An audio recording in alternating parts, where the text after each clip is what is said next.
Here is your spelling activity for today. Your first activity is to see how many words that you can make that start with the letter A and end with the letter N. Remember, the longer the word and the more letters it has in it, the more points you get.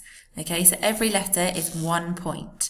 You should have a list of about at least 10 words that start with the letter A and end with N.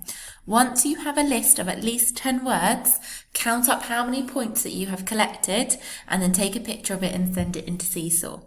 Okay, so your challenge is what's the longest word you can make? I'm going to challenge you, can anybody make an 11-letter word or more? That would be your challenge. And then if you want to extend yourself further, see if you can write that word in a sentence to show that you know the meaning. Once you have done that, the word of the day today is probably. Okay, so your task is to take this word of the day and then to learn it or to practice spelling it using one of the spelling strategies in the grid below. Okay, so you've had plenty of spelling strategies to use throughout this week. Choose one that you haven't already used. Challenge yourself today. Choose one that you think, oh, that looks a bit tricky, but I want to have a go at that.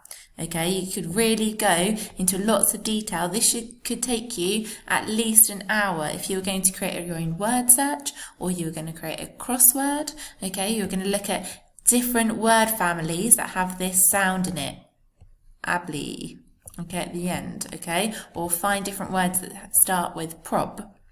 That beginning part of it. Find all of the words that you can think of and maybe mind map out all that start with the same sound prob at the start, like problem or problematic. Okay, so really go into detail when you're investigating this word.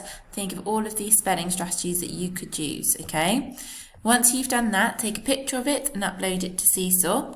Then, if you want to extend yourself even further with your learning, take the word probably and you can investigate it using our word of the day sheet. So you can look at the meaning of the word, write the word in a sentence, use it as part of speech, or remember your inverted commas. How many words can you find within the word? Look for synonyms, so words that mean the same, or antonyms, opposite meanings. Create a mnemonic for the word. Practice spelling the word using a pyramid, so make a pyramid shape with all of the letters. Find a definition and then create an acrostic poem for the word. Good luck, have fun, go into lots and lots of detail, be creative, okay? This should take you probably about 50, no less than 30 minutes, okay? I would like you to spend at least 45 minutes being really creative with the spelling of that word. Have fun.